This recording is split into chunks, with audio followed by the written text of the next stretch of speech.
All right, hello everyone. I'm doing a quick showcase of all the tricks, or most of the tricks at least, in the Splinter Pandora Tomorrow speedrun.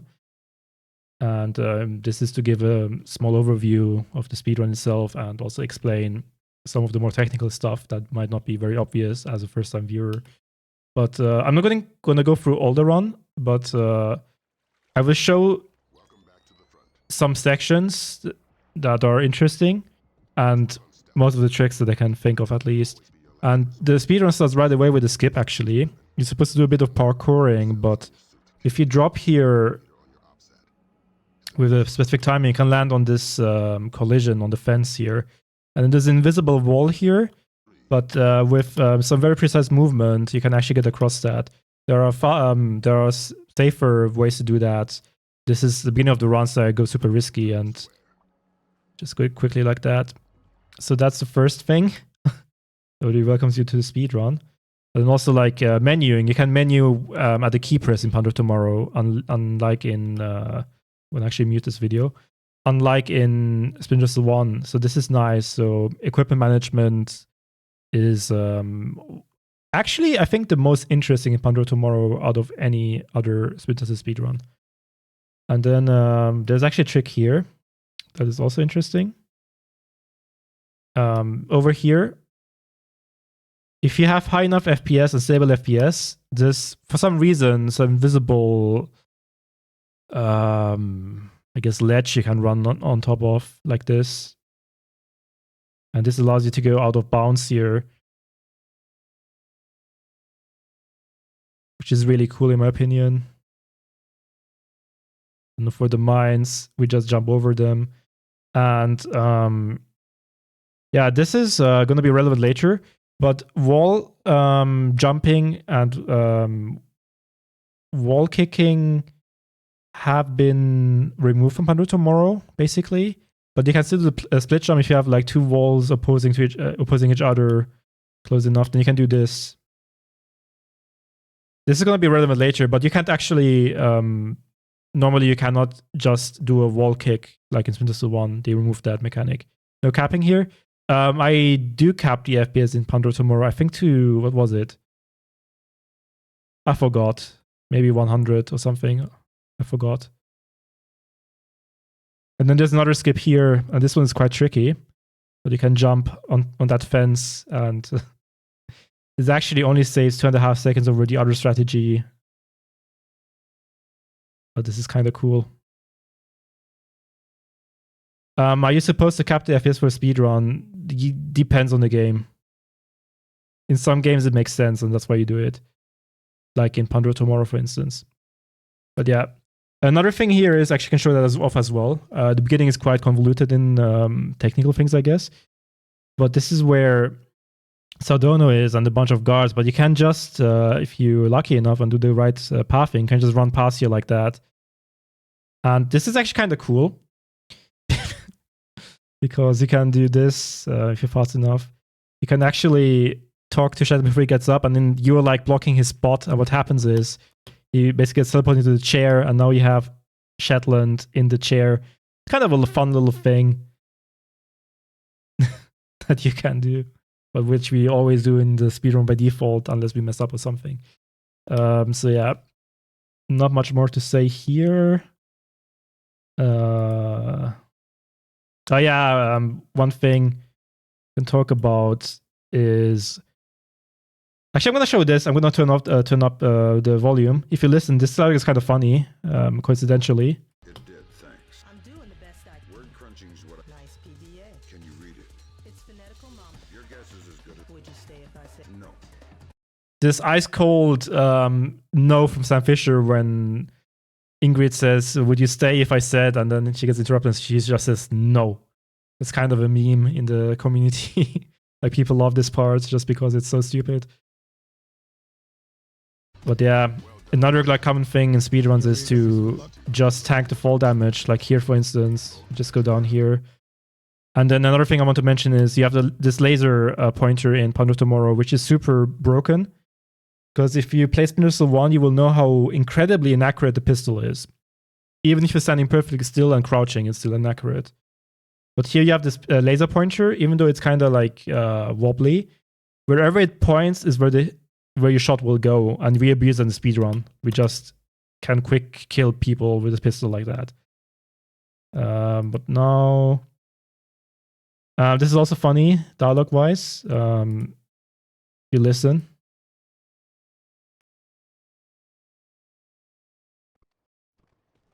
Welcome to Paris. Yeah, Lambert goes, "Welcome to Paris," and Fish is immediately like, "Ah!" You have I'm gonna show that again. It's kind of cool.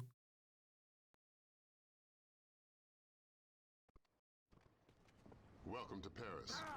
You have time. There we go. But yeah, this is mostly just manipulation and stuff. But hold up, is there anything interesting in this level? Let me see. Oh yeah, at the end of it, of course. Yes. First of all, we have get the video stopped. Maybe we'll resume soon. It's kind of buffering right now. Ah yeah. What did I? Yeah, the door codes. You can enter them with a numpad in Pandora Tomorrow, unlike in Splinter 1 where you have to actually click every single number, which is just stupid and painful, but that is the way it is. In Pandora Tomorrow, you can just use the numpad and it goes super fast. And we have the codes memorized or written down and we just use them.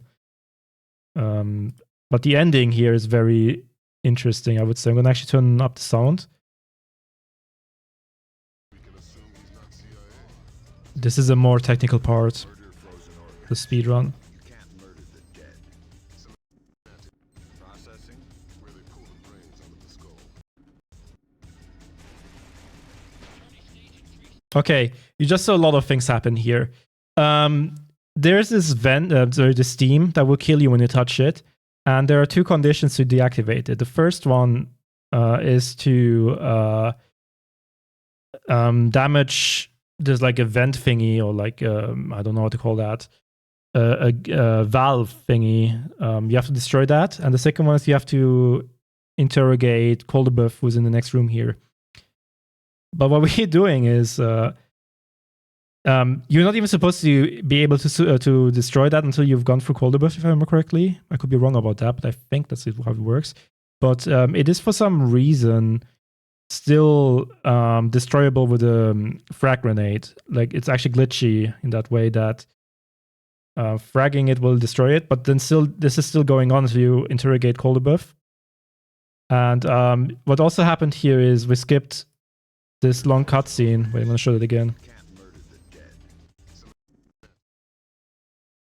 dead. Yeah. So this cutscene that you see here gets skipped. They're actually supposed to speak, but because I grenade them, like, this is the thing that has to be destroyed. The grenade destroys that, and it kills those 3 people. And because those guys die and they can't have the dialogue, the cutscene is basically skipped. And another thing going on here.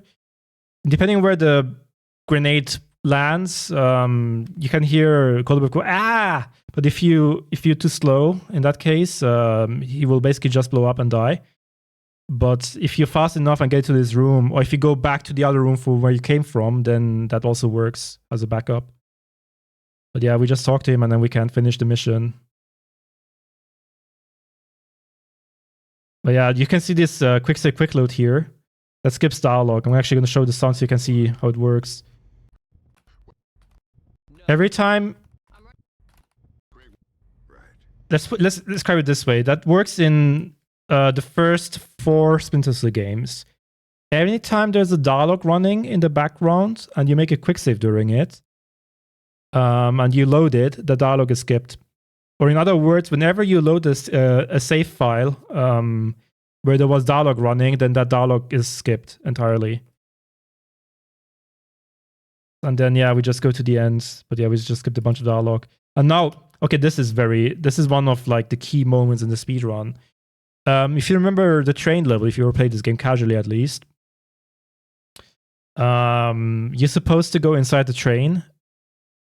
And there is a lot of, I guess, parkouring. You go below the train, you go to the other wagon, and then you have to go past the guards. You have to talk to Soph, and then you have to laser mic him. I will just let the speedrun speak for itself, and I'm going to explain what's happening. But first, just have a look here.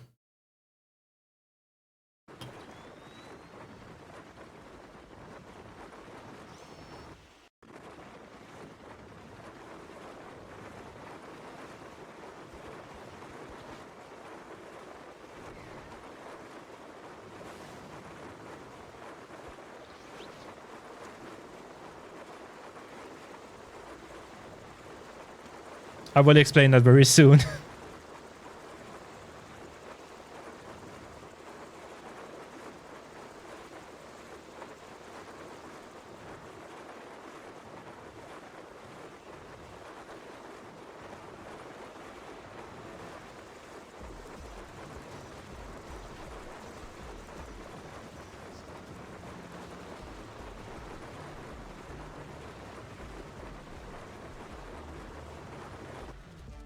Yeah, that's it.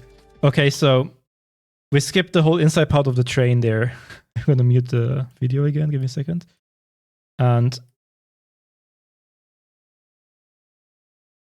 the way it works is that normally when you're like facing the direction of where the train is driving, you have like wind pushing you back and you like slow down.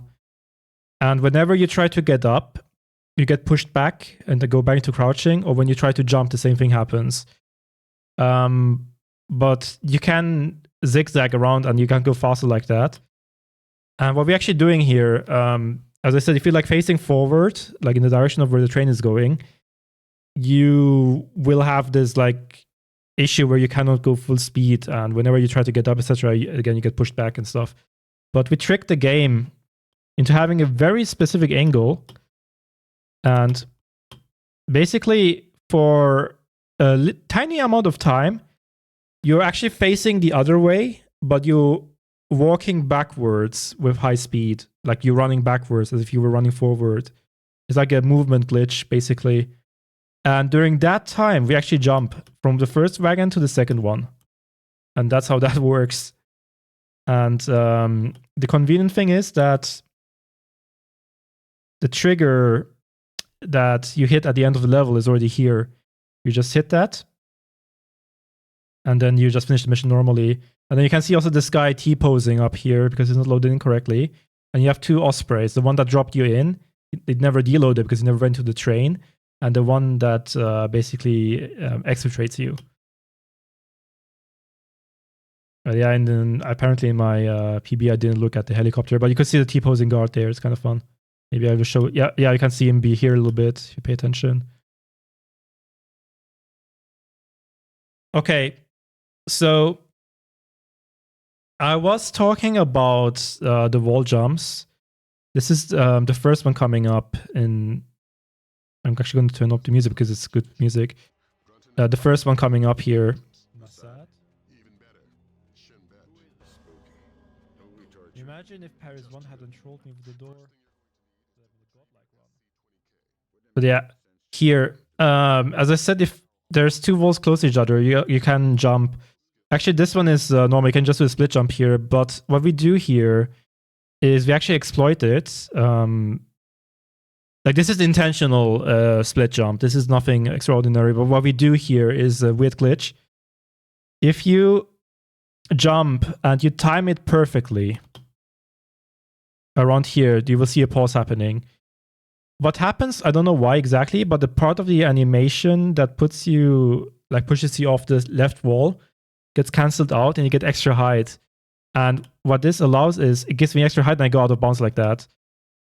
Well, technically not out of bounds because this is still inbounds, but you go to a section you're not supposed to be in yet. I'm going to watch that in full speed again.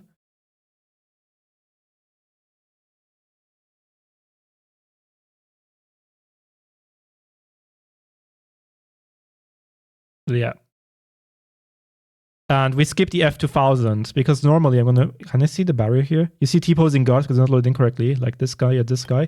There's like a... You didn't really see it here. There's like a bobbed wire barrier kind of deal there, if I remember correctly. Or some kind of barrier just. I don't know exactly what it was. I forgot. But you cannot go to this section. You're supposed to pick up the F2000 and then you can go here. But you can just skip it like I did, and you skip the F2000 entirely for the whole rest of the level. And that's pretty much it. And then this part is just an auto-scroller, so I'm not going to really talk about that much, but yeah, we just bonk everyone and then keep running. Then we just wait for Dahlia at the end. This is not too interesting. Then the bottom part of this level is also just... Oh wait, do I do the moonwalk thing here in this run? Let me check that. I do. This is a glitchy movement that I did in the train level. You can see I'm like running full speed backwards while facing forward, and that's what allows the train skip to work. If you look at that.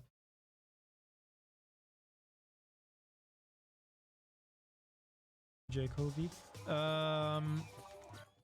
Yeah, you can see it here. Honestly, the real answer is I have no idea, but there are two scenarios you can get from the guards when they get yeah. Like alerted. So that's how the train skip works. But now we just wait here. This level. Oh yeah, this is actually important. Let me talk about this maybe.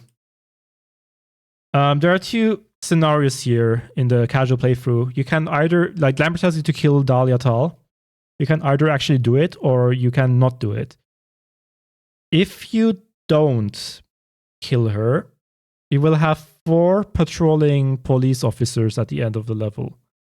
And if they spot you, the mission's over because you get an alarm and you can't get any alarms. Sorry, if you do kill her, if you do kill her, you have the 4 patrolling guards.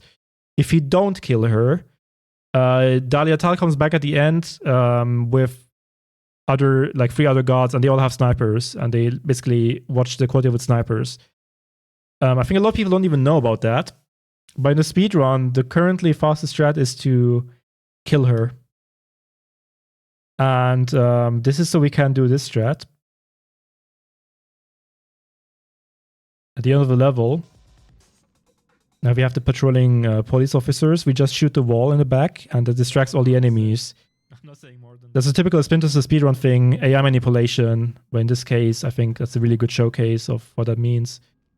Like all the guards are distracted by that shot. There's like one to the left. He's like looking there. He's checking this out, and this guy are just blind and stupid.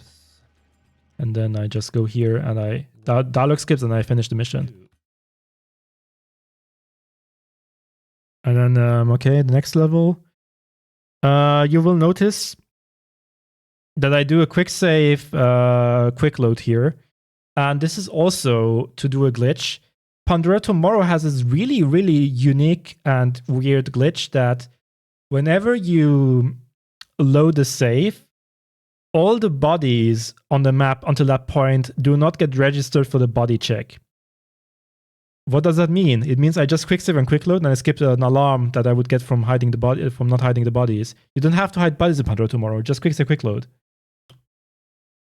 Because normally you would get an alarm here, but now you will see it reset because I don't get an alarm for a while. Oh, yeah, there it is. And yeah, it's just a weird glitch in Pandora Tomorrow you can do. Anything else at the end of this split? Not really. Over here. Okay, this is actually a really interesting segment, technically speaking. You're supposed to trail Sardono and then listen to him and stuff, just spy on him, but in the speedrun we just go ahead of him. And this is kind of cool for multiple reasons, but let's just keep watching. Sardono is scripted to go to the upcoming guard that you're going to see, and he's going to share a code, a door code with him. But if you just kill him without him spotting you, Sardono is still going to talk to him even though he's dead, but it skips this guy's dialogue, so it actually saves time. And they skip the body so Sardono doesn't see the body, otherwise the mission will fail. This is a really weird glitch. But then I have to wait for Sardono to come there, so I use that to basically open this door and clear the guards here already. Oh, I missed that shot in my PB. Interesting. Then there's the dog. I just take care of him. And now I shoot the camera, and you will see I'm going to put on the audio. Now Sardono is about to arrive and talk to the guard, but the guard is dead. But the game still plays the lines of Sardono. How does it go? On? Good. But yeah, I just skipped the last 2 lines because that way it still registers as me recording the dialogue and I get the door code. Otherwise, you cannot finish this segment. Otherwise, Lambert will cry when you go to the next loading trigger and be like, mission's over. But yeah, so this is a very technical part. And yeah, now we go to the next section. And this is also Very interesting again, technically speaking. Let me maybe turn off the audio. You're supposed again to spy on Sardono talking to this guy and trail him again. You're supposed to like follow him from behind and just listen to his dialogues and stuff. But there's actually a crazy trick here. We just go here, shoot the light here so they don't see me, and I make an airfoil round ricochet off the wall and hit the lamp above, which turns off the light, and that means I can go up the ladder here and they don't see me. They do not see me. Yeah. And again, we're ahead of Sardono when we're not supposed to. But yeah, it's a crazy skip. Yeah, flashbang to distract these guys, and we just YOLO run this. And now we get to the glitchy wall jumps. So, as I said before, you're not supposed to wall jump, but there are some glitchy parts where you can still exploit it and do a wall jump. And this is one of them. Basically, the collision between here and I think either this barrel or like this fence are glitched. And then you can just jump like that, do a wall jump, and go out of bounds. I'm going to show that again in full speed.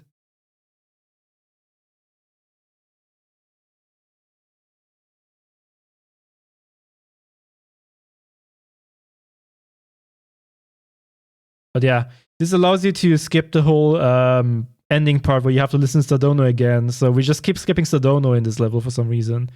And this is kind of cool because you have T-posing guards here. And it just looks funny if you look at that. And you can just walk to the mission end trigger and skip a significant chunk of the ending of this level. Which is really cool. Yeah, the next level... Is there really much to say about that? Yeah, at the end of it, I guess. You're supposed to grab the technician guy, or I think it's called Garen or something, and you have to activate a computer with him, and it activates a cutscene where you have to watch a submarine go to the service. We cannot skip that. However, well, let's see what I do here. Wait, my video is not playing. Okay, here. I make a smoke grenade or gas grenade ricochet off the wall here. And this makes the technician run towards it. I shoot him. Oh, I actually missed that here. My PB, that's a shame. Hey, Willy. Yeah, I miss him. No, I don't miss him this time. But I hit him and he dies to the smoke during this cutscene. Because normally after this cutscene, you have to listen to dialogue where Garen talks to another guy and then you cannot knock him out because the mission will fail. We can only knock him out towards the end of the dialogue. But if we do it this way, dialogue plays, but we can just run full speed to the next trigger. So this was also a skip and it saves 23 seconds if I remember correctly. Instead of listening to the whole dialogue like where you're like carrying the guy towards the trigger, you just go full speed and it saves a lot of time. That's another interesting thing you can do. And then I don't think I need to talk about the submarine. Oh yeah, this is interesting. You can wait, can I show that? There's like this gondola ride thingy. You're supposed to go inside, but I don't know if this is intentional or not. I'm gonna be honest. It looks intentional, but also feels weird. But you can just grab onto this ledge and then slide all the way down instead of taking the gondola. I don't know if this is intentional or not. Are we speedrunning, watching speedrunning? Yes. Hey, Badger. But yeah, this is also kind of a cool skip you can do. And yeah, we do the submarine part quickly, just speedrun strats. Oh yeah, there's another thing I can show here actually. For retina scans, it is faster if you have the enemy get knocked out. There's like a smoke grenade here. If he gets knocked out after retina scan is successful, you save a few seconds because you can just go there without having to knock him out.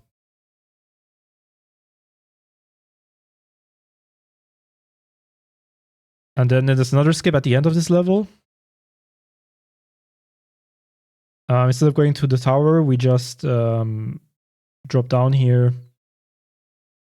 But you can see this skip requires a lot of HP, and I lost almost all of it. But that's a trick you can only do if you have enough HP at the end. And then over here also, we get to the boat quicker by just doing a small trick jump, I guess, here. And fun fact, you can also fall into the water and survive that, because the ending trigger makes you invincible.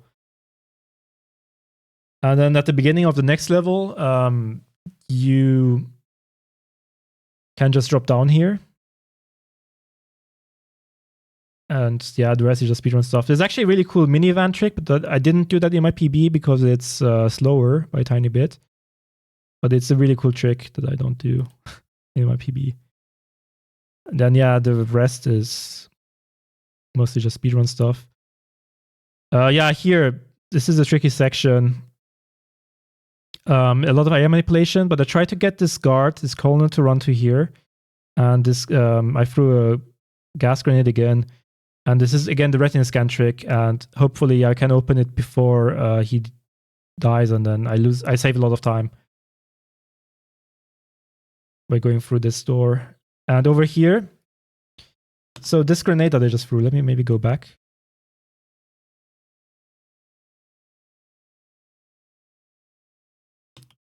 Yeah, I threw a grenade, and this has multiple purposes. First of all, I want to, I think, at least kill one of the guards. But it also makes Sardono run towards me here. And what I do, this is a visual glitch from the retina scan glitch that I did. It goes away when I pull out the gun. But this makes Sardono run towards me. And I can just grab him here and then just go through the retina scan. And at the end of the level, I just do a bunch of dialogue skips and yeah, nothing too interesting. But then LAX is kind of curious again. We just run inside. And I take a shot here for an AI manipulation.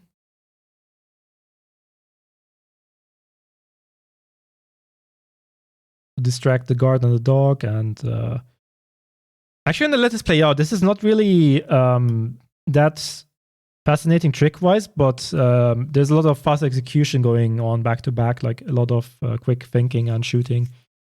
And for those who don't know, you were only supposed to kill specific guards that light up red, super red in the thermal goggles because they were recently vaccinated in the lore.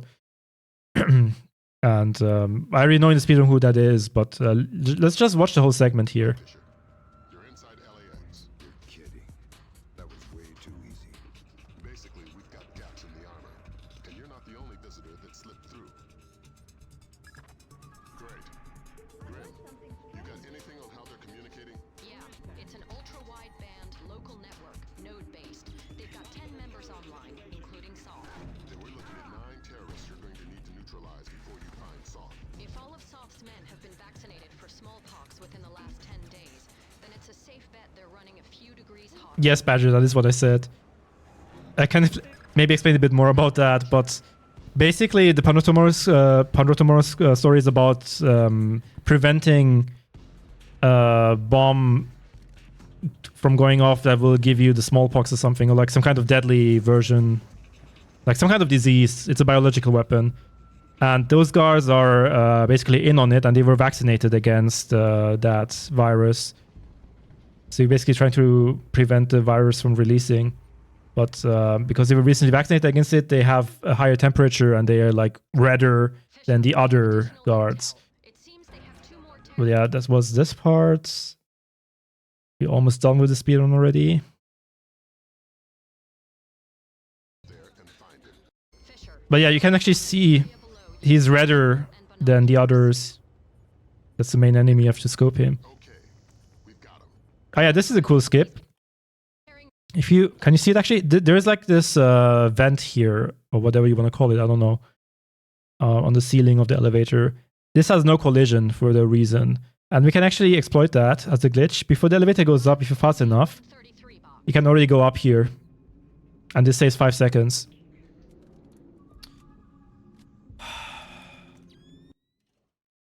That's a cool trick you can do. And then there's also another trick here. Some movement optimization shenanigans are gonna happen now. And let's wait a few seconds till it happens. It looks really funny, in my opinion, at least. You can just vibrate your way up to the top of the elevator and it's faster. Yeah. And over here, this is the ending. You have to kill all gods here. But I sticky shock the first one as a distraction, so the other gods come closer to him and they don't, like, this guy doesn't see me. But I basically just, I don't remember what I do. Let me see. I just roll there and I just shoot everyone, I guess. To make sure to get that body there and then just do a bunch of dialogue skips and that's the end of the speedrun. That is the Pandora Tomorrow speedrun. Did I forget any tricks? I think that's it, right? But yeah, hope you had fun watching that one. Let me just quickly think if I forgot any tricks that are interesting. Nah, I think that's it. Maybe I forgot something, but that was at least a good overview. So I hope you had fun.